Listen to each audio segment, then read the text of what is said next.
12월의 첫날입니다. 이 뜨끈한 국물이 생각나는 강추위인데요. 어디 나가지 마시고 집에서 저희 프레스룸이랑 같이 알찬 시간 보내시길 바랍니다.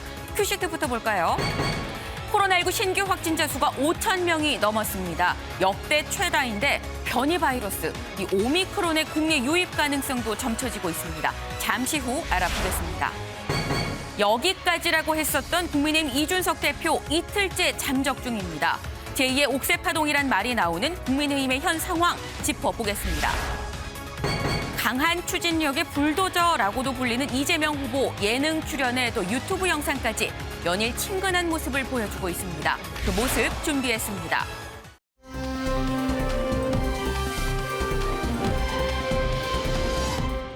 연말 들어서 가장 추운 날이 아닐까 이 생각이 되는데요. 해가 지금 중천에 떴는데 지금도 여전히 추운지 알아보겠습니다.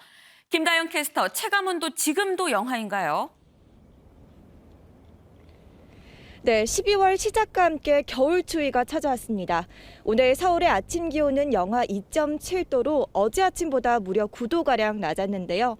한낮에도 서울의 낮 기온 2도 안팎을 보이겠고요. 매서운 찬바람에 체감온도는 종일 영하권에 머물겠습니다. 오늘까지 해안가와 강원 산지에는 순간 풍속 초속 20m 이상의 강한 바람이 불겠고요.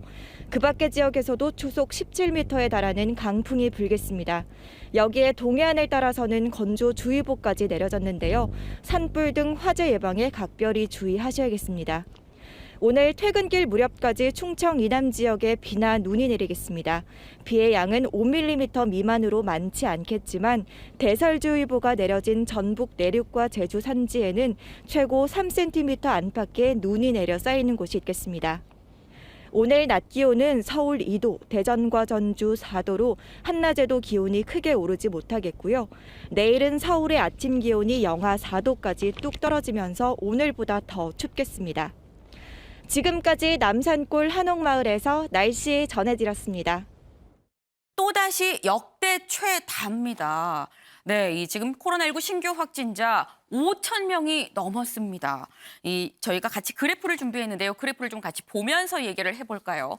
코로나19 신규 확진자 최근 한 일주일간의 이 신규 확진자 수입니다. 지금 보게 되면 4,115명부터 쭉 약간 낮아지는 듯하다가 4,000명을 다시 찍고 주말 영향인지 낮아지다가 지금 3,000명 초반까지 갔었습니다만 바로 지금 5,123명이 이 신규 확진이 됐습니다. 이 문제는 위중증 환자도 지금 723명입니다. 역대 최다 이 숫자인 건데, 네, 사실 이 직전의 최고 기록이 4,115명, 24일이 지금까지의 가장 많은 숫자였었는데 바로 지금 1,000명이 훌쩍 넘어서 5,100명이 넘는 이런 숫자가 나왔습니다. 유호정 기자, 이게 코로나가 좀 심각하다 보니까 배우 정우성 씨도 또 이 확진이 됐다는 얘기가 있습니다. 네, 맞습니다. 1, 2차 백신 접종을 모두 마쳤는데도 감염이 된 돌파 감염으로 추정이 되고 있는 상황이고요. 이 정우성 씨가 확진 판정을 받은 건 지난달 29일인데요. 26일 청룡영화제가 있었거든요. 네. 사실 이틀 전까지만 동선 추적을 하기 때문에 사흘 전인 이 청룡영화제는 동선 추적 대상은 아니지만 네. 이날 마스크를 벗은 채 함께 무대에 오른 이정재 씨 혹시 감염되는 거 아니냐 우려가 나왔는데 네. 이 미국 출구차 받은 검사에서 음성 판정을 받았다고 하고요. 이 확진 판정을 받은 29일에 이 광고 촬영을 했는데 이때 이병헌 씨, 조승우 씨와 함께 촬영을 했다고 해요. 이 둘은 이 밀접 접촉자로 분류가 될 텐데 일단 첫 검사에서는 음성 판정을 받았습니다. 아직까지 추가 확진자 소식은 들리지 않고 있는 상황인데요. 사실 네. 연예계는 저희 뉴스처럼 이렇게 가림막도 없이 촬영하는 경우가 많아서 방역에 굉장히 취약하거든요. 네. 그런데 잇따라 확진 소식이 나오면서 비상이 걸린 상황입니다. 네, 지금 연예계도 비상입니다만 사실 오늘 신규 확진자 수를 보면 지금 전국이 비상인 그런 상황입니다. 그런데 이 지금 현재 코로나 확진자 수가 크게 늘어난 것도 문제긴 합니다만 더 큰 문제가 있죠. 사실 이 새로운 코로나 변이 바이러스 오미크론, 이 유호정 기자, 이 오미크론이 국내에 유입됐을 가능성도 있다는 얘기가 있잖아요. 네, 그럴 가능성이 현재로서는 높아 보입니다. 의심 환자가 나왔는데요. 네. 지난달 중순 약 열흘간 나이지리아를 방문하고 지난달 24일 인천공항을 통해 귀국한 40대 부부인데요. 입국하고 하루 뒤 확진 판정을 받았고요. 이날 공항에서 집으로 데려다준 지인과 가족 한 명도 추가 확진 판정을 받았습니다. 네. 문제는 이 4명 중 1명이 오미크론 변이에 굉장히 높은 가능성이 추정이 되는, 강하게 의심되는 상황이고요. 이로써 국내에도 오미크론 의심 환자가 4명인 상황입니다. 일단 오늘 저녁에 유전체 분석 결과 최종 오미크론 변이인지 아닌지 그 결과가 나오는데요. 우선 방역 당국의 얘기 들어보겠습니다.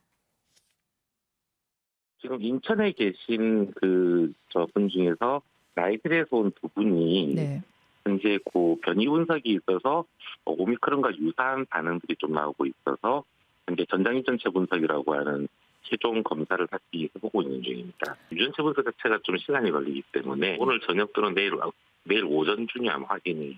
어저께 안 그래도 긴급회의를 좀 해서 정부 내 좀 오미크론에 대한 대응 TF를 검정부적으로 구성하기로 하였고 입국에 대한 좀 차단이나 아까 말씀하신 그 예방접종을 했을 때 격리 면제 조치들 이런 부분들까지 포함해서 오미크론에 대해서는 대응을 좀 강화할 필요가 있다는 내용들을 좀 검토하고 있는 중입니다. 네, 오미크론이 최근 생긴 변이이기 때문에 전파력에 대한 정확한 자료는 아직 있지 않은 상황입니다. 그런데 지금까지 추이만 봤을 때 델타 변이보다 최소 2~3배 이상 전파력이 높을 것으로 추정이 되는 상황이고요. 그런데 이들이 만약에 오미크론 변이라면 이미 국내에서 빠르게 오미크론이 퍼지고 있을 가능성이 높은 상황입니다. 왜냐하면 이들이 국내에서 백신 접종자였기 때문에 입국한 후에 자가격리를 하지 않고 하루 동안 활동을 하다가 확진이 된 상황이거든요. 네. 그래서 만약에 이 하루 사이에 추가 확진이 됐을 가능성도 배제할 수 없고요. 게다가 지인과 가족, 이들은 입국자도 아니기 때문에 더 활발한 활동을 했을 가능성이 있는데 만약에 여기서 또 확진자가 나온다면 걷잡을 수 없이 추가 확산이 나올 수 있는 좀 위급한 상황으로 볼 수 있을 것 같습니다. 네. 하지만 현재까지는 어디까지나 의심이 되는 그런 사례입니다. 이 의심이 되는 거고 이 최종 결과는 오늘 늦은 저녁이나 아니면 내일 오전 중에 나올 이 예정이라고 하니까 저희가 빠르게 속단할 필요는 없어 보이긴 합니다만 일단 현재 일본은 외국인에 대해선 전면 입국 금지 조치를 하고 있는 그런 상황입니다. 우리 문 대통령도 입국 방역 조치를 강화하라라고 이렇게 얘기를 하긴 했는데 이 박봉건 위원님 지금 보면은 오미크론까지 유입이 되면 안 그래도 이 코로나 확진자 수가 굉장히 많은 상황인데 더 힘든 거 아닌가 싶은 생각이 듭니다. 네. 말씀하신 대로 지금 일단 오미크론이 유입됐는지 모르는 상황에서도 신규 확진자 5천 명을 넘어섰으니까 대단히 많은 숫자죠. 당연히 초비상 상황으로 보는 게 맞고요. 위드 코로나 시행하면서 확진자가 늘어날 걸로 예상을 했습니다. 네. 하지만 이 정도로 급속도로 늘어날지는 예상하지 못한 것 같습니다. 당초 10,000명, 20,000명 발생을 해도 원치는 않았겠지만은 병상이랄지 인프라가 충분하다고 그랬는데 지금 정부에서 이야기하는 거는 지금 재택 치료를 우선시하겠다라고 이야기를 하고 있습니다. 어떻게 보면은 지금 정부 예상보다도 확진자가 크게 늘어나면서 지금 재택 치료를 할 수밖에 없는 그런 상황이 되고 있는데 말은 쉽지만 재택 치료를 진행하는 게 쉬운 일이 아닙니다. 일단 가족 중에 확진자가 생기면은 아내가 직장에 있다고 그러면 직장도 못 나가고 또 자녀들은 또 등교도 못 하기 때문에 가족들이 겪는 그 불편이 상당히 높습니다. 이런 상황에서 델타 변이보다도 최대 전파력이 8배나 높은 오미크론이 실제로 국내에 유입이 됐다. 이렇게 되면 상당히 의료 시스템 붕괴까지 걱정해야 되는 그런 상황이 발생하는 거죠. 그런데 여기서 한 가지 짚고 넘어갈 게 제가 과학자는 아닙니다만은 변이라는 게 뭐냐면은 전파력이 높아질수록 치명률은 떨어집니다. 그래서 이 오미크론 변이 바이러스가 전파력이 높아진다고 그러면은 치명률이 낮아지기 때문에 어떻게 보면 독감과 비슷한 수준이 될 수도 있다라는 그런 해석이 가능합니다. WHO 사무총장이 오미크론 출현에 놀라서는 안 되고 차분하고 이성적인 대응을 주문한 것도 이런 맥락에서 살펴볼 수 있겠습니다. 하지만 개인적 방역은 철저히 지켜야겠죠. 네, 개인적인 방역을 좀 철저히 지켜야 된다라고 이렇게 말씀을 주셨는데 유호정 기자, 우리가 전문가 얘기도 또 들어봤잖아요. 네, 그렇습니다. 일단 정부는 지난달 28일부터 이 남아공 등 아프리카 8개국에 대한 외국인 입국을 제한을 했는데요. 네. 근데 이미 오미크론 변이는 전 세계 20개국에 퍼진 상황이고요.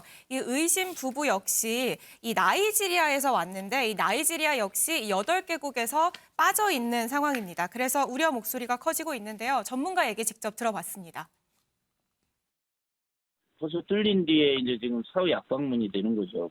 이미 다른 나라로 유럽이나 오늘 뭐 보니까 남미, 브라질까지 터졌는데 캐나다하고 그냥 그 남아공 8개국만 제한하면 무슨 소리가 있어요. 다 뒷문이 뚫렸는데 코로나 중환자 이제 진료 의료 시스템이 이제 기능이 마비된 상황인데 이 상황도 지금 주체를 못 하는데 오미크론까지 들어오면 그야말로 뭐 파국 재앙 내지는 파국이죠. 파국. 네, 의료계가 가장 걱정하는 건 의료 체계입니다. 지금 델타 변이로도 중환자 수가 감당하기 어려운 상황인데 네. 이보다 더 강력한 변이가 올 경우에는 정말 의료 체계가 붕괴될 수 있다라는 우려가 나오고 있는 상황이고요. 게다가 지금의 백신이 과연 오미크론 변이에 효과가 있을지 이 여부도 좀 지켜봐야 하는 상황입니다. 네, 일단 오미크론이 아니기를 굉장히 간절하게 바래 봅니다만 지금 이 오미크론의 확산은 어떻게 보면 전 세계적인 그런 추세인 겁니다. 그렇기 때문에 지금 19개국에 이미 퍼져 있는 상태거든요. 때문에 일단은 오미크론이 국내에 유입이 된다는 걸 가정을 하고 굉장히 좀 보수적으로 대책을 세워야 되는 게 아닌가 하는 생각을 해봅니다.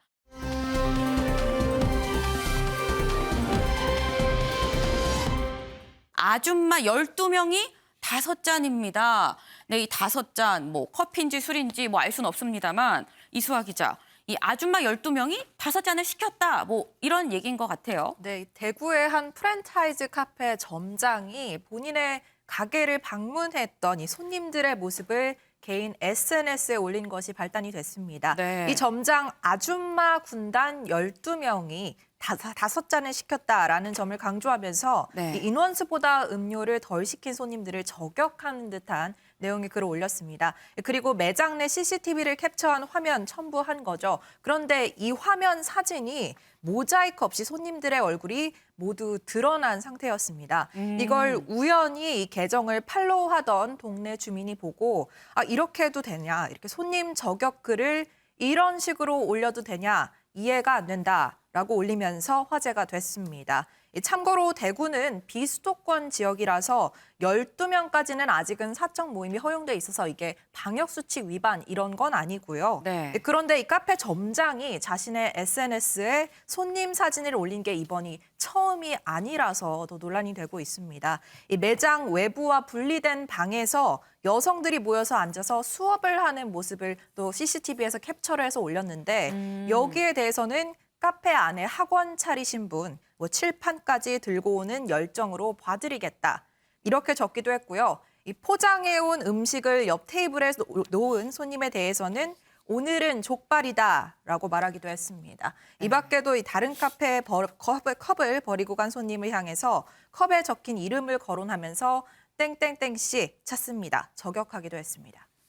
네, 사실 뭐 이 코로나 시국이기 때문에 많은 인원들이 안 모이는 게 제일 좋긴 합니다. 하지만 이수아 기자의 얘기대로 지금 지방은 이 12명까지 모일 수 있기 때문에 이게 뭐 법을 어긴 거는 아닌 그런 상황인 건데 이 커피숍 점장도 이게 보니까 CCTV를 캡처해서 지금 이거를 자신의 SNS에 올렸어요. 이렇게 공을 들이면서까지 캡처해서 올린 이런 공을 들이면서까지 꼭 올렸어야 되나 싶기도 한데 이수아 기자, 이 누리꾼들 반응이 궁금합니다.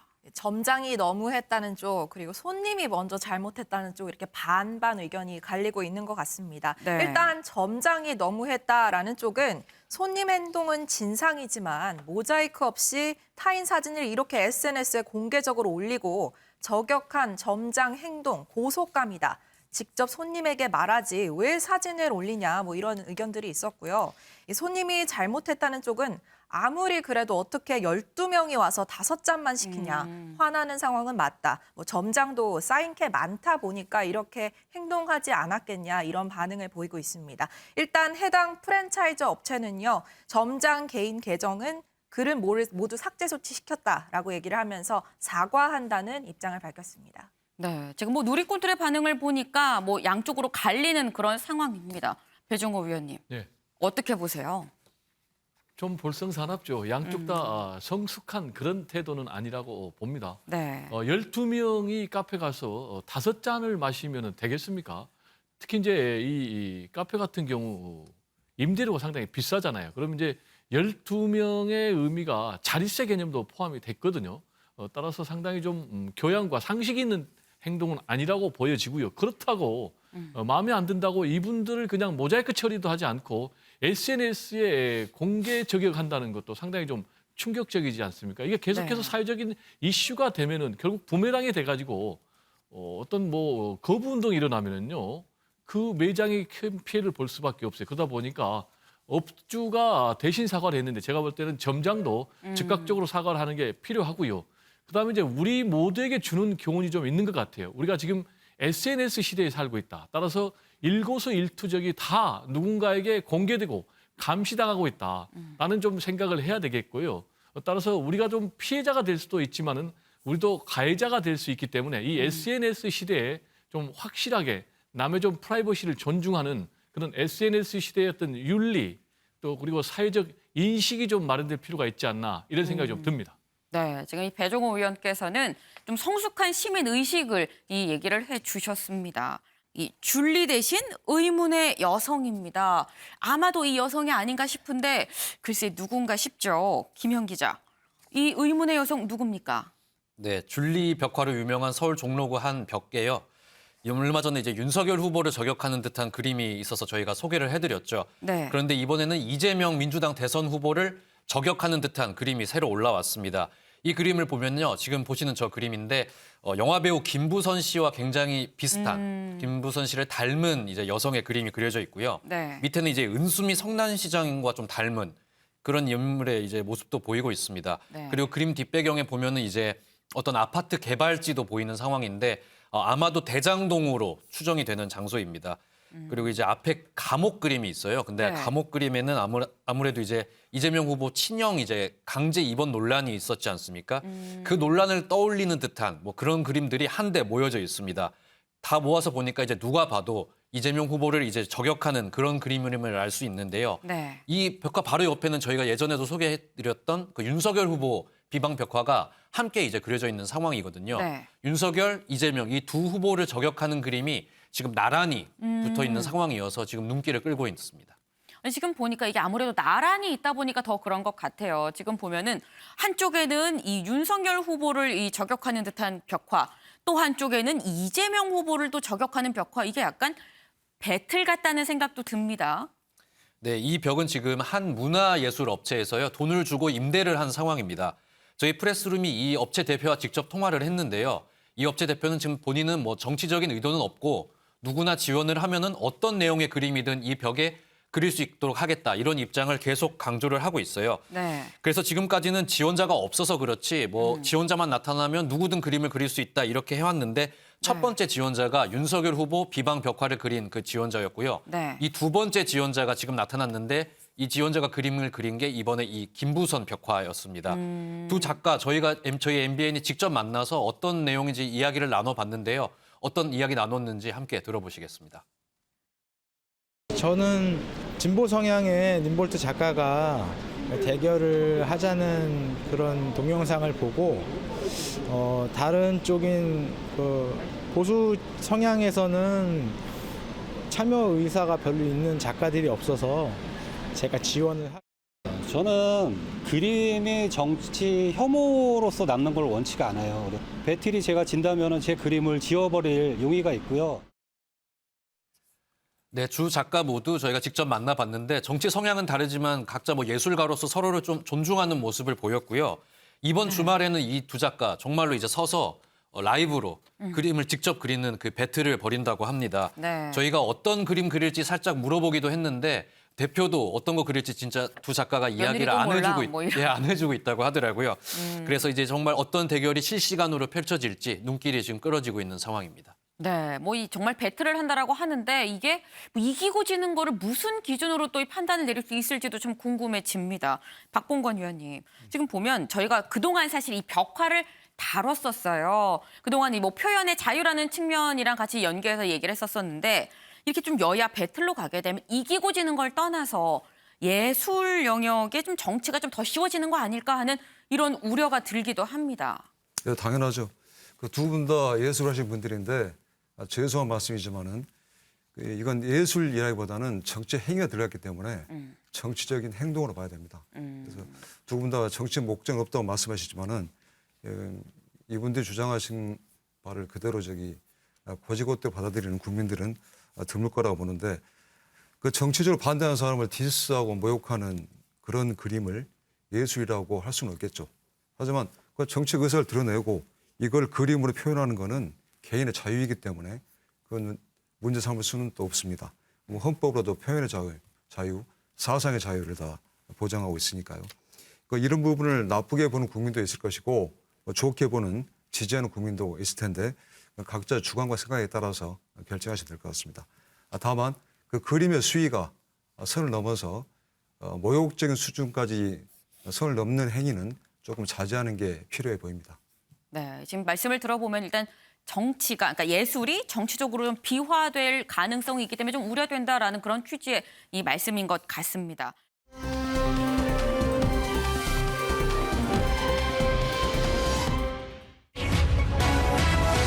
요즘은 화 안 나 이재명이 달라졌답니다. 네, 민주당 이재명 후보 굉장히 강한 캐릭터죠. 때문에 뭐 이 강한 추진력 때문에 스트롱맨이라는 얘기도 하고요. 불도저란 얘기를 듣기도 하는데 이런 이재명 후보가 예능 프로그램에 등장을 했습니다. 이호정 기자, 이재명 후보가 예능 프로그램에 나와서 뭐라고 얘기를 했을지가 굉장히 궁금해집니다. 네, 이 토크쇼 형태의 예능 프로그램이었는데요. 네. 굉장히 소탈한 모습을 방송 내내 보여줬습니다. 일단 복장부터 파란 맨투맨 차림의 굉장히 편한 복장이었고요. 신발을 벗고 이렇게 앉아서 얘기하는 분위기였거든요. 그래서인지 더 편안하게 느껴지기도 했습니다. 사실 이 후보 하면 떠오르는 게 사이다, 뭐 싸움닭 이런 별명들이 따라 붙잖아요. 네. 그런데 이런 이미지 이 후보가 부담스럽다라는 얘기를 했는데요. 자신이 뭔가 찔러도 피가 나오지 않을 것 같은 이런 굉장히 강한 사람으로, 뿔난 사람으로 인식되는 측면이 있는데 사실은 그렇지 않다. 그렇지 않은 있는 그대로의 모습을 보여줄 필요가 있다고 생각했다라면서 출연 배경을 직접 설명하기도 했고요. 이번 예능에서도 아내 얘기 역시 빠지지 않았는데요. 네. 지난 낙상 사고를 둘러싼 여러 소문에 대해서는 처음에는 화가 났는데 이런 일이 너무 많다 보니까 이젠 화도 안 난다. 오히려 이 기회를 이용해서 어떻게 되치기를 할까 이런 생각도 한다고 밝혔습니다. 또 아내와 장난치고 놀 때 가장 즐겁다면서 또 사랑꾼 면모를 보였고요. 직접 아내에게 하는 이렇게 몸을 흔드는 애교를 보여서 MC들을 즐겁게 해주기도 했습니다. 또 네. 아버지 얘기를 하면서 또 눈물을 훔치는 모습도 볼 수 있었는데요. 사실 이전에도 정치인들이 예능 나들이를 좀 자주 해서 친근한 이미지를 부각시켰는데 이번 선거의 킹메이커는 2030이다 이런 얘기가 나올 정도로 2030의 표심 잡기가 중요한 상황이잖아요. 그래서인지 유독 이번 선거에서 정치인들이 이렇게 예능에 활동하는 모습이 많이 보이는 것 같습니다. 네, 이재명 후보의 애교를 눈앞에서 직접 본 이 그 MC들은 글쎄요 즐거웠을지 당황스러웠을지 알 수는 없습니다만 어쨌거나 이재명 후보 이 예능 프로그램에 출연하는 것 외에도 이 자신의 유튜브 채널에 이런저런 영상을 올리고 있습니다. 그 모습 저희가 준비했는데요. 어떤 영상인지 보고 오시죠. 후보님께서 다시 초등학교 시절, 아니 국민학교 시절인가요? 국민학교 시절로 돌아가신다면 매점에서 기본적으로 어떤 걸 사 먹고 싶으신지 한번 여쭤봐도 될까요? 근데 요새 있을지 없을지 모르겠는데 비과라고 있었어요? 이거요? 1원에 2개짜리. 1원이요? 네. 그거 없으면은 왕사탕. 오. 말하기 전에 말이죠. 왕사탕 몰라요? 눈깔 사탕. 아, 국가연상. 네. 아, 그럼 좋아하시군요. 이만한 게 좋아. 이만한 거 말고. 이만한 거, 큰 걸로. 역시 큰 거 같이. 사탕 이렇게 또 말씀해 주셨습니다. 엄청 부러웠어요. 아, 진짜요? 네, 이 어릴 적 먹었던 글쎄요 과자인가요? 이 뭐 비과 얘기를 하고 그랬는데 박봉건 의원님 비과 뭔지 아시나요? 생전 처음 들어봤습니다. 네, 저도 사실 처음 들어봐서 여쭤봤는데 뭐 비과가 뭐든지 간에 어쨌거나 이재명 후보가 요즘 굉장히 좀 친근함, 뭐 이 인간적인 면 이런 거를 좀 강조하는 것 같아요.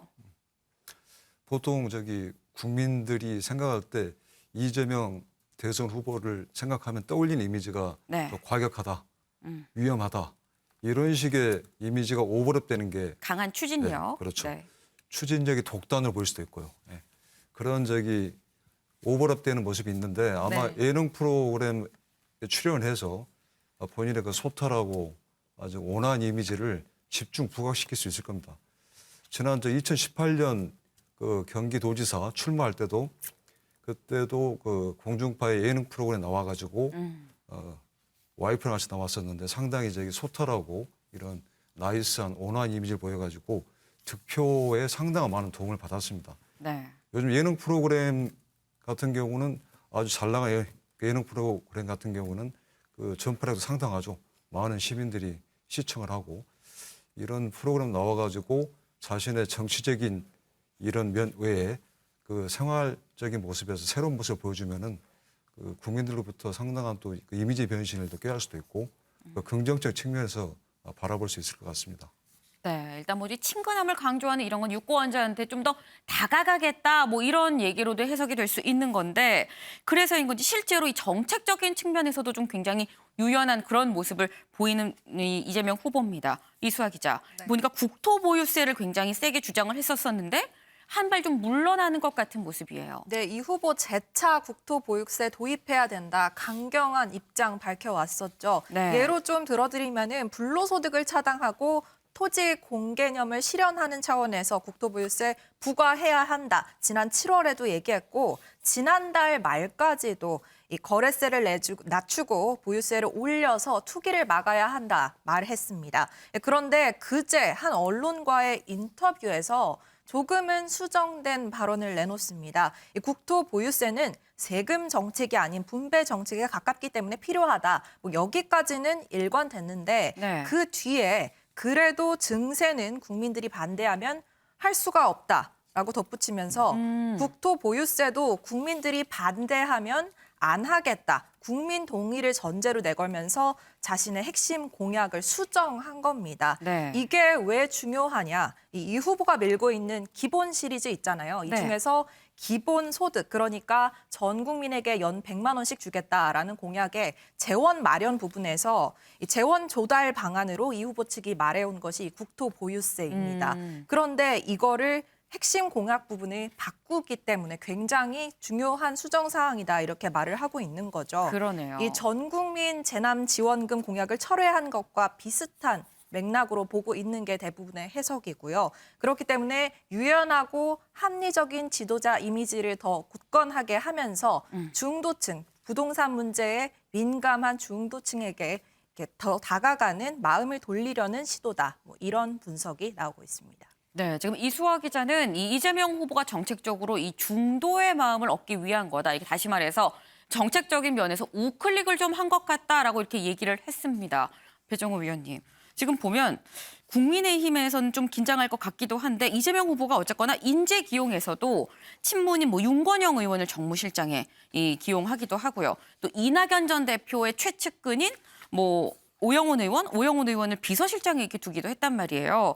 이런 걸 보면은 글쎄요, 산토끼, 집토끼를 한꺼번에 좀 잡겠다라는 거 아닌가 생각이 드는데 가능하다고 보실까요? 네, 말씀하신 대로 지금 집토끼, 산토끼 몰이를 동시에 하고 있어요.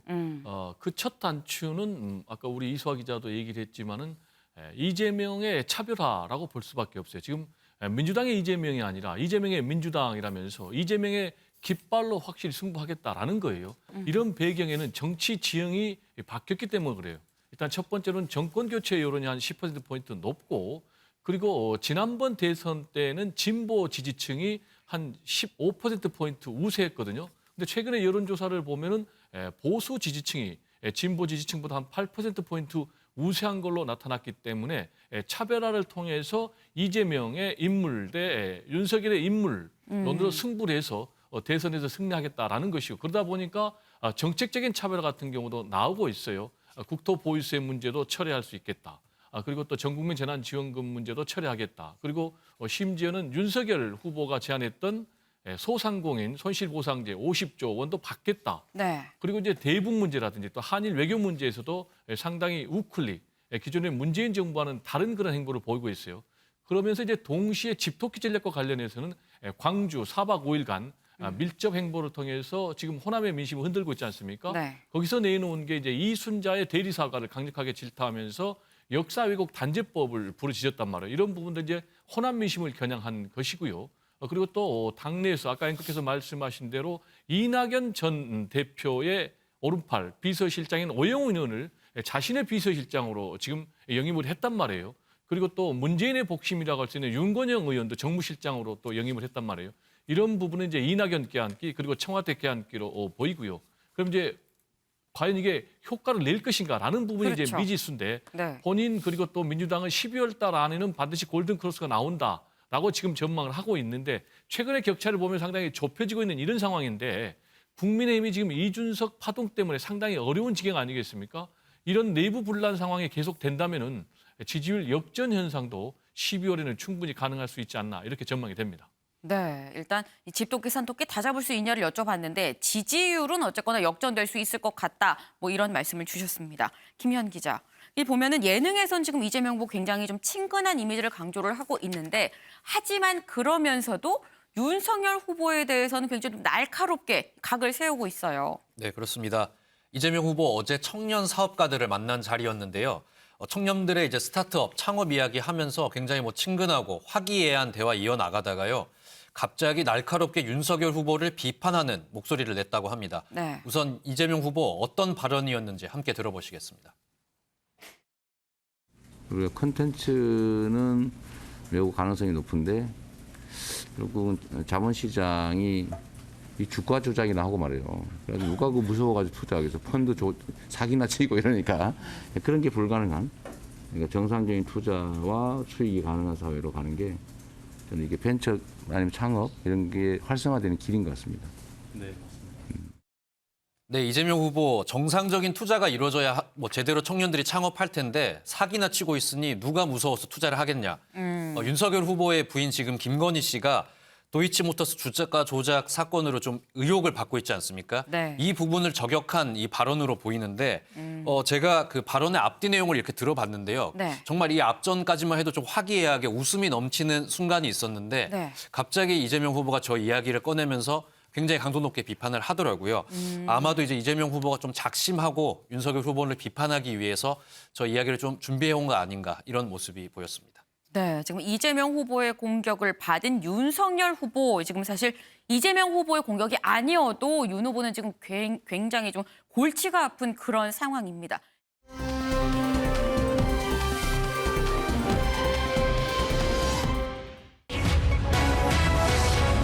돌연 잠적, 이준석 대체 어디에입니다.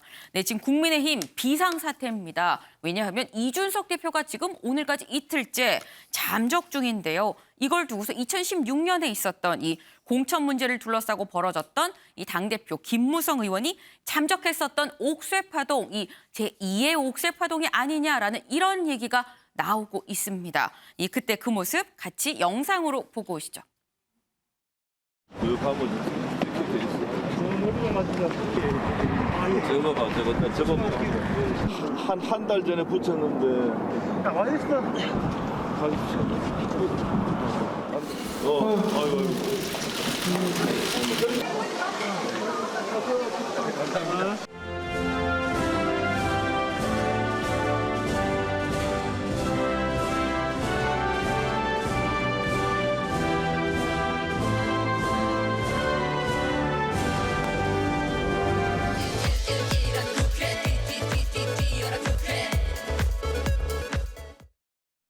네, 알고 보니까 옥쇠는 항상 그 자리에 있었다, 가지고 어디로 간 게 아니다라는 결론이긴 했습니다만 당시에 이 당대표가 사상 초유로 잠적하면서 굉장히 좀 논란이 됐었던 사건인 건데, 네, 유호정 기자, 이준석 대표가 지금 어제 오늘 계속 잠적 중입니다.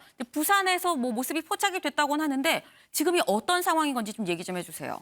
네, 그제부터의 상황을 조금 정리를 하자면요. 이 대표가 그렇다면 여기까지입니다. 이 의미심장한 글을 남긴 게 그제 저녁 8시쯤입니다. 그리고 어제 오전 11시쯤 오늘 이후 모든 일정은 취소됐다는 공지를 남기고 기자들의 연락을 일절 받지 않았습니다. 네. 그런데 연락이 안 된 게 기자들뿐만이 아니었습니다. 권성동 사무총장도 어제 오후 3시쯤 윤석열 후보의 지시로 직접 이 대표 사무실을 찾았는데요. 30분간 기다리다가 결국 만나지 못하고 돌아갔습니다. 네. 이렇게 하루 종일 두문불출하던 이준석 대표가 목격된 게 바로 어제 저녁 부산에서였습니다. 이 측근들과 함께 있는 모습이었고요. 당분간 지역을 돌면서 잠행을 이어갈 것으로 보이는 상황입니다. 네. 사실 이 당대표가 잠적을 하고 또 이 잠적한 당대표가 부산에서 또 포착이 되고 이 여러모로 이 김무성 대표 때의 그 옥새 들고 나르샤 이 옥새 파동이 연상이 되는데 박봉건 위원님 지금 보면 이 이준석 대표가 사실 부산에 연고가 없습니다. 연고가 없음에도 불구하고 이 부산에 가고 왜 간 걸까요? 그 2016년도 20대 총선을 앞두고서 김무성 국민의힘 전신이죠. 새누리당 대표가 돌발 행동을 했었죠. 그 당시에 박근혜 대통령 친박계와 공천 갈등을 겪으면서 그 공천 후보장에다가 대표 직인을 해야 되는데 직인을 하지 않고서 부산 영도 다리를 찾았죠. 네. 그때 상당히 많은 언론이 이거를 재밌는 사건이니까 돌발 행동에다가 많이 커버를 했고 결국은 그 김무성 대표가 원했던 대로 약간은 공천이 바뀌는 그런 상황이 벌어졌습니다. 아마 이준석 대표도 그 김무성 대표의 그 5년 전 그 사태를 생각을 해가지고 의도적으로 부산으로 향한 게 아닌가 싶은데요. 일부러 부산에 갔다. 그렇죠. 휴대폰도 꺼놓고 기본적으로 당대표와 대선 후보가 이렇게 충돌한다는 거는 사상 초유의 일인데다가 아주 이례적이죠. 거기다가 당무를 중단하고서 휴대폰도 다 끄고 부산에 내려갔다는 거는 다분히 의도적이고 이걸 통해서 내가 이만큼 화가 났다. 윤석열 후보 측에다가 자신의 지금 그 감정을 노골적으로 보여주는 동시에 나와 합의를 해서 이야기를 해서 문제를 해결해야지 현재 윤 대표 선거의 대책위원회 측대로 끌려다닐 수 없다라고 이야기를 하는 것 같습니다. 그런데 김무성 대표나 이번 건도 마찬가지지만은 그 뒤끝이 좋지 않았습니다. 2016년도 20대 총선 때도 김무성 대표가 공천권을 좀 행사를 했지만은 총선은 참패를 했습니다. 이번 이준석 대표 돌발 행동도 국민들의 실망감을 키우는 행동이기 때문에 결과는 그다지 좋지 않을 것으로 보입니다. 아마 이준석 대표는 일부러 부산에 간 것 같다. 그런데 이 앞서 있었던 옥새 파동의 결과가 좋지 않았기 때문에 좀 유의를 해야 된다라는 이런 얘기를 해주셨는데 유호정 기자, 이준석 대표가 이 부산에 간 것까진 이 취재진한테 포착이 됐습니다. 근데 가서 정의화 전 국회의장을 만났다고 해요. 네, 그렇습니다. 이 잠적 이후 부산에 도착해서 만난 첫 번째 인물이 바로 정의화 전 국회의장인 것으로 확인이 됐는데요. 저희가 직접 확인한 바로는 어제 저녁 8시 10분쯤 이 호텔 라운지에서 3, 40분가량의 짧은 만남이 있었던 것으로 확인이 됐습니다. 네. 이 정 전 의장은 이 대표가 선대위 문제를 걱정하길래 관련한 조언을 해줬다라고 얘기를 했고요. 네. 윤 후보를 좀 잘 이해하고 원로와 중진들 얘기를 들으면서 하나씩 풀어가라. 그리고 또 당 내분으로 비치지 않도록 유념하고 후보 중심으로 힘을 모아야 한다라는 얘기를 전했고 이 대표가 경청을 했다고 얘기를 했습니다. 사실 이 후보의 SNS 그 이후 당대표를 내려놓는 것 아니냐라는 이런 가능성이 거론이 됐는데 정 전 의장은 그럴 수도 없고 그런 이야기도 없었다고 선을 그었습니다. 이 전당대회를 통해 뽑힌 대표가 함부로 사퇴하는 건 말도 안 된다라는 입장이고요. 다만 이 SNS 글에 대해선 따로 언급이 없었지만 이 정 전 의장이 어제 대화를 통해서 느낀 바로는 네. 이준석 대표가 맡은 이 미디어 홍보 역할에 좀 충실하겠다, 전념하겠다라는 의미로 읽혔다고 저희 취재진에게 밝혔습니다. 네, 일단 이 정의화 전 국회의장의 얘기를 들어보게 되면 이준석 대표가 당대표를 내려놓을 것 같진 않은 지금 그런 상황입니다. 오히려 이 선대위에서 홍보 역할, 내가 맡은 역할을 더 열심히 해보겠다라는 그런 취지의 얘기를 나눈 걸로 보이는데 사실 이준석 대표, 윤석열 후보 이 두 사람 사이 나쁘지 않았었습니다. 같이 유세를 나가기도 하고요. 한때는 치맥 회동을 하기도 했었었는데 그 사이 좋았었을 때의 그 모습 같이 보고 오시죠. 아이고, 반갑습니다. 대표님한테 사인을 좀 받았습니다. 자, 승리의 그날까지 해서 우리 이준석하고 사인해 주셨어요. 카메라 쪽으로. 네. 안녕합니다. 저희가 두 칸인데 크기를 의식하지 않고 아무래도 총장님도 좀 빅사이즈시기 때문에 아, 여기.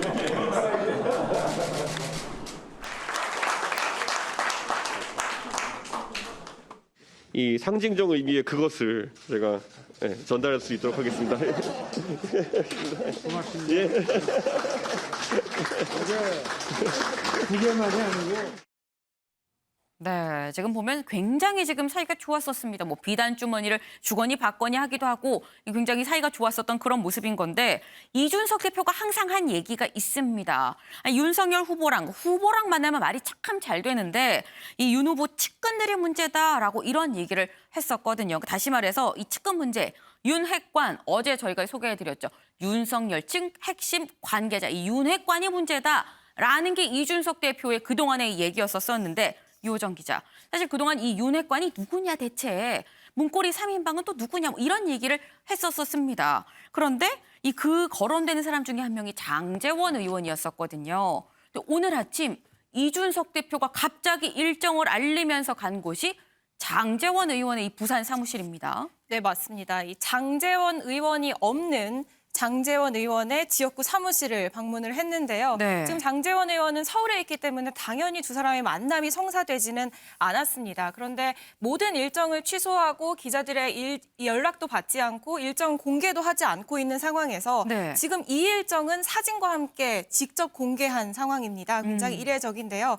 당대표실은 이 대표가 부산 사상구 지역구 사무실을 방문해서 격려차 방문했다라고 밝혔고요. 네. 당직자들과 당원 증감 추이 등 지역 현안에 대해서 이야기를 나눴다고 설명을 했습니다. 다만 일정 취소 이런 문제에 대해서는 일절 답변을 하지 않았고요.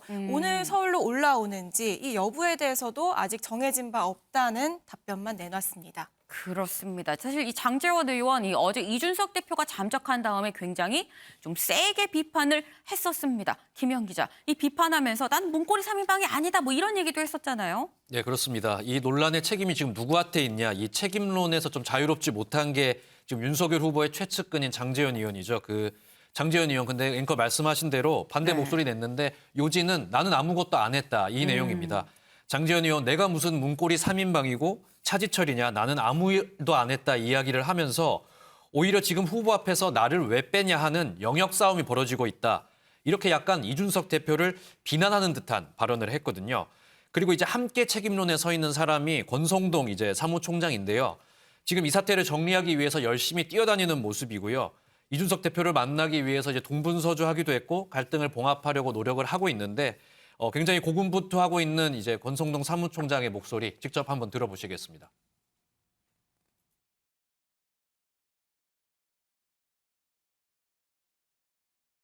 대표가 당원의 신임을 받아서 공당의 대표가 되신 분이 그만한 일로 그런 결정을 하리라고는 전혀 생각지 않습니다. 그런 당부 거부라는 초강수를 뉘었는지에 대해서는 대화를 해봐야 알 수 있을 것 같습니다. 선거판에는 뭐 자기가 핵심이다. 자기가 모든 걸 좌지우지한다고 떠드는 사람들이 너무 많잖아요. 저도 전혀 모르는 것이 계속해서 나와요. 그러니까 계속해서 후보로 밝혀졌거든요. 윤한홍 의원은 언론 인터뷰 거의 안 하는 사람이고 실세인지 아닌지는 모르겠습니다만은 장제원 의원은 후보 개최를 떠나겠다라고 해서 지금 뭐 후보와 전혀 접촉도 안 하고 저하고도 접촉을 안 하고 있는 그런 상황이기 때문에 그 사람이 절대 이런 얘기를 한 적이 없고 그 사람이었으면 제가 이렇게 자신 있게 얘기를 못 하죠. 네, 권성동 사무총장 굉장히 고분분투하고 있는 모습입니다. 지금 목소리 직접 들어보셨는데요. 지금 본인도 굉장히 당황스러운 상황이지만 그대로 지금 사태를 계속 수습하려고 하는 모습이고요. 특히 윤핵관에 대해서는 윤석열 캠프 핵심 관계자, 그게 사무총장인 바로 나인데 지금 나오는 거 다 오보다. 이렇게 지금 현재 나오는 언론 보도에 대해서는 일축하는 모습을 보이고 있습니다. 지금 앞서 언론이 계속 이준석 대표 사퇴할 수도 있다. 그리고 문고리 3인방에 대해서 계속 이야기가 나오고 있는데 언론이 지금 너무 앞서가고 있다 이런 이야기를 계속하면서 지금 이제 갈등을 좀 일축시키려는 모습이고요. 지금 계속 장제원 의원도 억울하다는 목소리하고 반대 목소리 내고 있는 상황인데 두 사람 모두 우리는 이제 아무것도 하지 않았다 이야기를 하면서요. 어떤 갈등설에 대해서 지금 계속 일축하고 있는 모습 보였습니다. 네. 이 배종호 위원님. 네. 사실 지금 보게 되면 이준석 대표가 잠적했다가 굳이 또 장제원 의원이 없는 부산 사무실을 간 건 또 사진이랑 같이 또 공개를 하기도 했단 말이에요. 이게 다들 윤핵관이 그럼 장제원 의원인 건가라는 생각이 들기도 합니다. 그렇습니다. 지금 이제 뭐 진중권 교수 같은 경우는 뭐 장순실이다라면서 지금 장제원 의원을 최순실에 비유하고 있단 말이에요.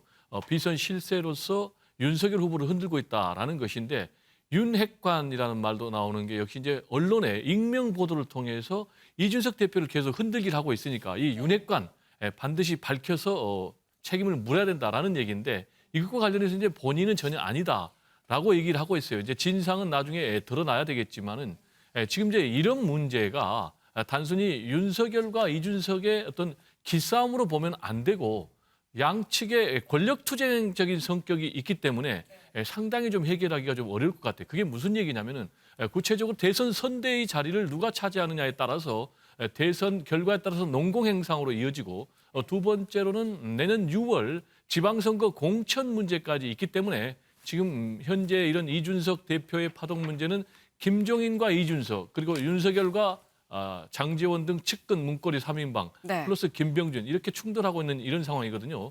그래서 쉽사리 해결되지 않을 것 같고 문제는 지금 무력 시위를 이준석 대표가 나서고 있는데 이 상황에서 정리가 되지 않는다면은 무력 시위의 강도를 높일 거예요. 그럼 당장 높일 수 있는 첫 번째 선택지가 뭐냐면은 지금 상임선대위원장을 사퇴할 수가 있어요. 그런데 네. 상임선대위원장을 사퇴했음에도 불구하고 현재 어떤 스탠스로 윤석열 후보가 계속 나는 모르겠다라는 식으로 나갈 경우에는 두 번째 당 대표까지 사퇴할 수가 있단 말이에요. 그러면은 대선이 지금 100일도 남지 않은 상황에서 적정 분열 양상으로 치닫고 있고 지금 그렇지 않아도 윤석열 후보의 지지율이 하락하고 있는 이런 상황을 과연 극복할 수 있겠는가? 따라서 더 큰 위기로 이게 비화하기 전에 윤석열 후보가 리더십을 발휘해서 빨리 이 문제를 극복하는 것이 최선의 선택이 아닌가 생각이 됩니다.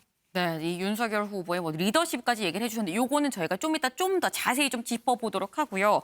일단 이준석 대표 장제원 의원실을 찾은 것 외에 그 이후의 일정도 계속 뭐 공개를 할지 안 할지는 좀 더 지켜봐야 되는 상황입니다. 다만 이 잠적하기 직전에 이 마지막 일정이 그럼 뭐였냐를 봤을 때 이 초선 의원들과의 이 술을 곁들인 음주 회동이 있었었는데요. 이 페이스북에 여기까지입니다라는 이 글을 올린 것 그리고 이모티콘을 올린 게 저녁 7시에서 8시 사이였었습니다. 이 시간에 이 초선 의원들하고 이 식사 중이었었던 그런 시간이었었는데 그렇기 때문에 유호정 기자 이 식사 중에 혹시 이 내심 난 어떤 생각을 갖고 있는지 얘기를 하지 않았을까?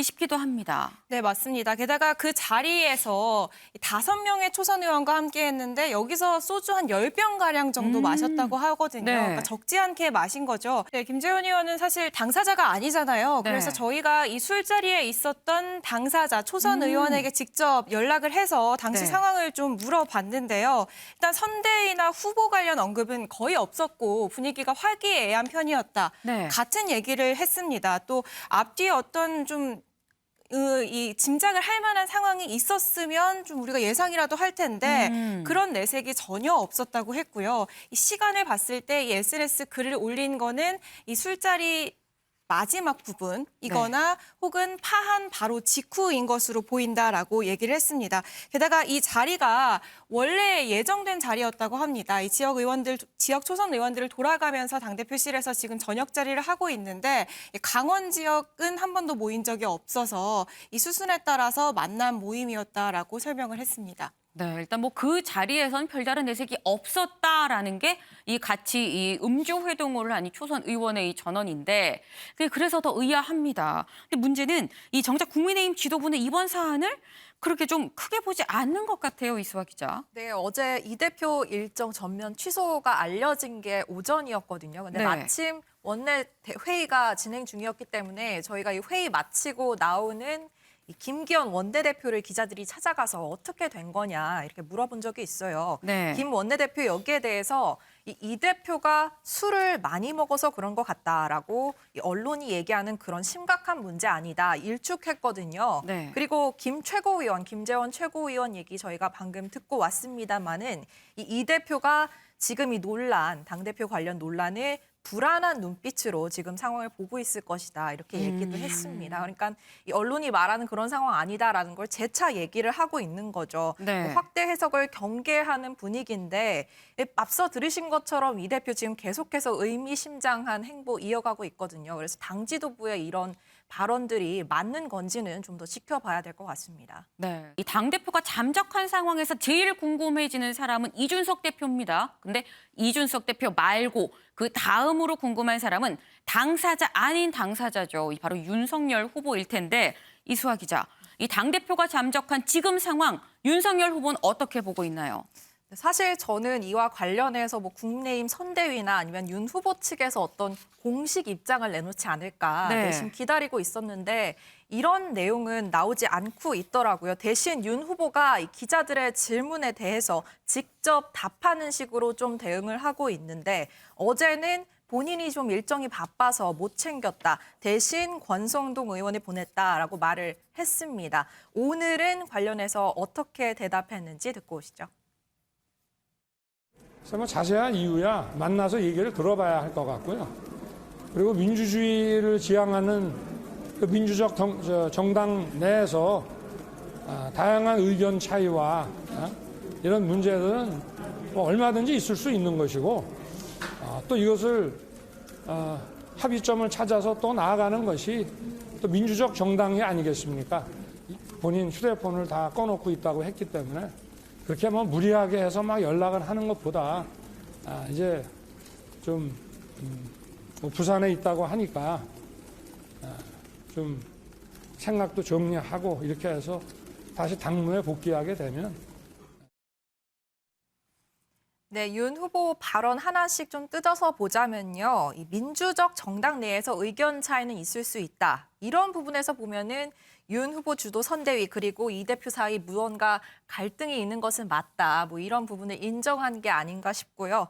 또 듣기로는 본인 휴대폰을 다 꺼놓고 있다더라, 이 대표가. 그래서 생각을 정리하고 다시 당무에 복귀하면 만나볼 생각이다 이렇게 얘기를 했는데 일단 이 대표가 부산서 돌아오면 선대위도 논의하고 최고위도 해야 하니 어차피 마주치지 않겠냐. 본인이 먼저 다가가진 않고 이런 자연스러운 만남을 통해서 이 대표를 만나겠다. 그러니까 더 이상 다가가지는 않겠다. 뭐 이런 입장을 밝힌 게 아닌가 싶습니다. 네, 이 무리하게 연락하지 않겠다. 그리고 뭐 당무에 복귀하게 되면 뭐 찾아보지 않겠냐. 그러니까 뭐 이준석 대표가 당연히 당무에 복귀할 거라는 걸 좀 전제로 보고 있는 그런 모습인데 일단 지금까지도 이준석 대표가 왜 잠적을 했는지에 대해서는 상호 간 소통이 좀 구체적으로 이루어지진 않은 것 같은 그런 모습입니다. 김현 기자. 그런데 이 윤석열 후보 사라진 이 대표에 대해서는 뭐 복귀하면 보자라는 입장인데 지금 청년 보좌역은 공개 모집을 또 하고 있잖아요. 네, 그렇습니다. 이준석 대표 사실 뭐 윤석열 후보 사실 뭐 두 사람의 사이 멀리 갈 것도 없이요. 선대위 출범할 때까지만 해도 사이가 굉장히 좋았습니다. 뭐 30대 최초의 당대표다. 국민의힘을 청년의 당으로 만들었다 이러면서 축혀 세우는 모습을 보였는데요. 일단은 지금 이 와중에 그런데 윤석열 후보가 SNS를 통해서 청년 보좌역을 공개 모집한다 이런 글을 올렸습니다. 청년들의 목소리는 듣겠다는 취지인데 지금 당장 근데 청년이고 당대표인 이 이준석 후보와는 사이가 안 좋은 상황이지 않습니까? 윤석열 후보를 이제 비판하는 누리꾼들은 청년 대표의 이야기부터 좀 들어야 되지 않겠냐 이런 비판의 목소리 내고 있는 상황입니다. 그렇군요. 배종호 의원님. 네. 뭐 아까도 잠깐 말씀해 주시긴 했습니다만 윤 후보가 좀 직접 나서서 뭐 이 대표를 만나든 모셔오든 잡아오든 뭘 윤 후보가 나서야 되는 거 아니냐라는 이런 의견도 있습니다. 당연히요. 후보는 지금 모든 권한을 당헌 당규상 갖고 있거든요. 모든 권한을 갖고 있다는 얘기는 모든 책임도 져야 된다는 얘기예요. 네. 따라서 지금의 이런 상황은 이준석 대표도 좀 문제가 있다라는 얘기도 피할 수 없지만은 더 큰 책임은 윤석열 후보에 있다고 봐야 돼요. 만약에 이런 상황이 계속될 경우는 지금 D-100일도 안 남은 상황에서 적정 분열 양상이 계속되고 상당 부분 치명타를 줄 수밖에 없기 때문에 직접 나서서 봉합을 해야 되는 게요. 지금 이제 보수의 개혁을 바라는 그런 상징성의 의미가 있어요. 그리고 2030에 상당 부분 지지가 있기 때문에 과거에 이해창 후보 같은 경우 이인재를 잡지 못해서 결국 패배했고 지난번에 부산 파동, 옥새 파동도 결국은 선거에서도 패배했고 김무성 후보도 불행하게 됐지 않습니까? 그래서 두 사람의 이런 싸움이 계속되면은 공멸할 수밖에 없다는 얘기를 좀 강조를 하고 싶습니다. 네, 사실 이렇게 당내에서도 이런 우려가 있을 수밖에 없어 보입니다. 김현 기자, 당내 우려 목소리가 나오고 있죠. 네, 당연히 이제 당내에서 한 목소리 하는 당내 중진 의원들도 목소리 내기 시작했습니다. 5선, 3선 뭐 의원들 가릴 것 없이요. 네. 지금 현재 정권 교체 위해서는 한마음 되어야 한다. 당대표, 선대위 모두 정신 차려라. 선거 이제 시작했다. 이렇게 비판을 했고요. 홍준표 의원도 좀 재밌게 표현을 했는데 어느 누리꾼이 홍준표 의원에게 윤석열 후보가 당대표 무시하는 거 아니냐 이런 질문을 하니까 네. 윤석열 후보가 파리떼에 둘러싸여 있다. 뭐 이렇게도 표현을 했고 이럴 바에는 차라리 이제 이준석 대표 선대위 사퇴하고 당만 챙겨라. 후보와 당대표가 이제 아예 갈라서야 한다 이런 극단적인 이야기까지 꺼내기도 했습니다. 당원 게시판에서도요 제가 들어가서 이제 확인을 해봤는데 네. 굉장히 의견이 나눠서 윤석열 후보 지지하는 뭐 이준석 대표 지지하는 측 나눠서 네. 굉장히 좀 갈등이 좀 커지는 모양새였습니다. 네, 지금 이 김현 기자가 당원 게시판 얘기까지 했습니다. 이 굉장히 지금 국민의힘 어떻게 내부 논란이 좀 분분한 이런 상황인데 그런데 김현 기자 이런 상황에서 또 김종인 전 위원장은 민주당 행사장에 갔어요. 네, 김종인 위원장 오늘 민주당 공동선대위원장인 박용진 의원의 이제 출판 기념회를 찾았습니다. 이 자리에서 또 기자들 가만히 있지 않았겠죠. 질문 계속 던졌는데 네. 국민의힘 내용 사태에 대해서 나는 모른다. 뭐 이렇게 이야기를 또 했고요. 이준석 대표와는 이야기도 하지 않고 있다. 이렇게 이야기를 하면서 모든 질문에 대해서 이제 거부하는 듯한 이야기를 했습니다. 그 이야기 어떻게 김종인 위원장 이야기했는지 함께 들어보시겠습니다. 나는 전혀 몰라요. 근데 거기서 무슨 일이 벌어지고 있는지. 뭐 이 대표랑 따로 통화하시거나 이런 건 없었어요? 난 전혀 아무 연락도 없어요. 그 김병준 위원장을 원톱으로 하는 선대위가 일단 출범했는데 정권 교체에 성공할 거라고 보시는지. 혹시 아까 송영길 대표께서 민주당 쪽으로 합류해달라 뭐 요청을 하셨나요? 혹시 선대위 합류 가능성은 아예 없다고 이제 봐도 되는 걸지. 국민의힘. 네, 김종인 위원장 저렇게 기자들의 질문에 대해서는 뭐 아무런 답도 하지 않으면서 이야기를 했습니다. 그리고 영상에는 나오지 않았지만요. 뭐 여러 가지 질문들에 대해서 아예 이제 기자들을 좀 타박하는 듯한 모습도 보였거든요. 대신 그런데 좀 의미심장한 게 이 출판 기념회 축사에 이제 김종인 위원장이 들어갔는데 이 축사에서는 조금 의미심장한 이야기를 이야기를 했다고 해요. 축사에서 김종인 위원장 어떤 이야기했는지 축사 직접 들어보시겠습니다. 국민들께서 그동안 제가 공정과 법치를 실현하는 과정에서 겪은 일들을 다 보셨습니다. 정치는 국민들이 먹고 사는 현안을 해결하고 미래를 준비하는 일입니다. 우리의 현안을 해결하고 미래를 준비하는데 공정과 법치는 필수적인 기본 가치입니다. 이러한 가치를 바로 세우는 것이 국민을 위한 정치의 시작입니다. 유행어처럼 공정, 정의, 말로는 굉장히 얘기를 많이 하지만 실질적으로 이 공정과 정의를 달성하기 위해서 무엇을 할 것이냐에 대해서 구체적인 얘기를 정치인은 참 찾아보기가 힘듭니다. 네, 시청자 여러분 자세히 보시면 좀 눈치를 채신 분도 있으실 것 같은데요. 저희 프레스룸 제작진이 윤석열 후보의 대선 출마 선언 이제 그 발표 현장과 김종인 위원장의 이제 축사 함께 보여드렸습니다. 이 함께 보여드린 이유는요.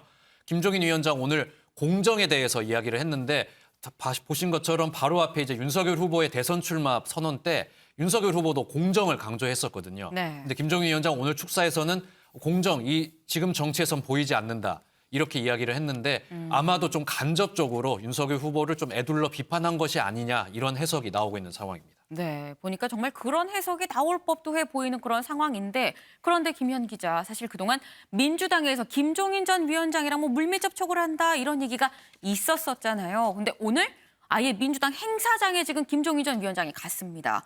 좀 혹시 민주당으로 가려는 낌새라던가 얘기 없었을까요? 네, 그래서 이번에도 뭐 기자들 가만히 있지 않았습니다. 당연히 네. 기자들 김종인 위원장 뭐 모른다고 하는데도 계속 질문을 쏟아부었죠. 네. 김종인 위원장 이에 대해서 저희 영상에는 나오지 않았지만은 기자들한테 좀 타박하는 이야기를 했는데요. 네. 김종인 위원장에게 민주당 가지는 거 아니냐 뭐 이렇게 기자들이 질문을 던졌는데 김종인 위원장이 쓸데없는 소리 하지 마라 이렇게 일축을 하는 모습을 보였습니다.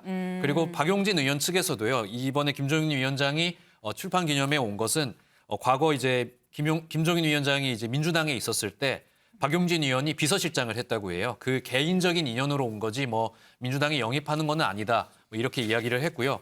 김종인 위원장도 뭐 이제 기자들 향해서 쓸데없는 소리 하지 마라 이렇게 이야기를 하면서 강하게 일축하는 모습 보였습니다. 네, 뭐 일단 뭐 민주당으로 갈 가능성은 없다라고 좀 선을 그은 것 같은 지금 그런 모습인데 그런데 사실 이 김종인 전 위원장이 없는 국민의힘의 선대위 이 원톱은 김병준 위원장이 지금 딱 자리 잡고 있습니다. 근데 김영 기자, 이 김병준 위원장 이 의식적으로 좀 김종인 전 위원장을 배제하는 건가라는 생각이 드는 이런 얘기를 또 내놨어요.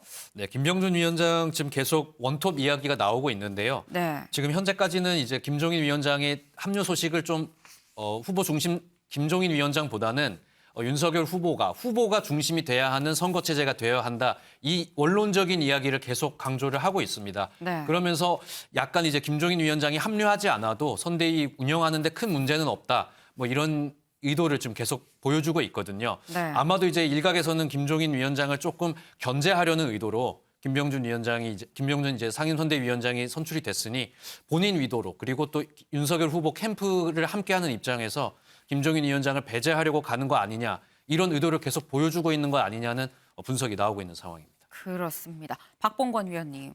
지금 사실 국민의힘은 뭐 김종인 전 위원장 저희가 뭐 민주당 행사장 간 얘기까지 전해드리긴 했습니다만 국민의힘이 지금 정말 난국입니다. 이거 어떻게 헤쳐가야 될까요? 짧게 좀 부탁드릴게요. 네. 지금이 어떻게 보면 변곡점이죠. 상당한 위기 상황이고 아까 그 윤석열 후보 책임을 말씀하시는 제가 볼 때는 지금의 대의 명분은 정권 교체입니다. 이런 상황에서 당대표가 대선 후보와 사사건건 충돌하는 모습을 중계 방송하듯이 공개하는 거는 일단 정상적인 모습이 아니고요.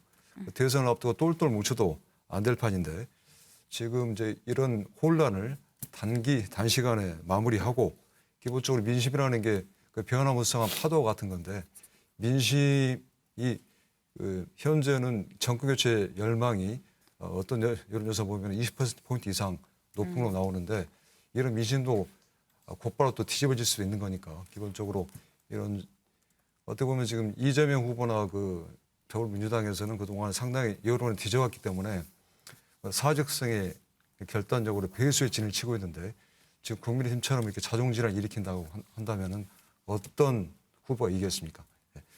네. 지금 이런 혼란 상황을 저희 빨리 단실 내에 마무리해야 될 것 같습니다. 네, 이 혼란, 이 단실 내에 좀 마무리를 해야 될 필요가 있다라는 말씀 주셨습니다.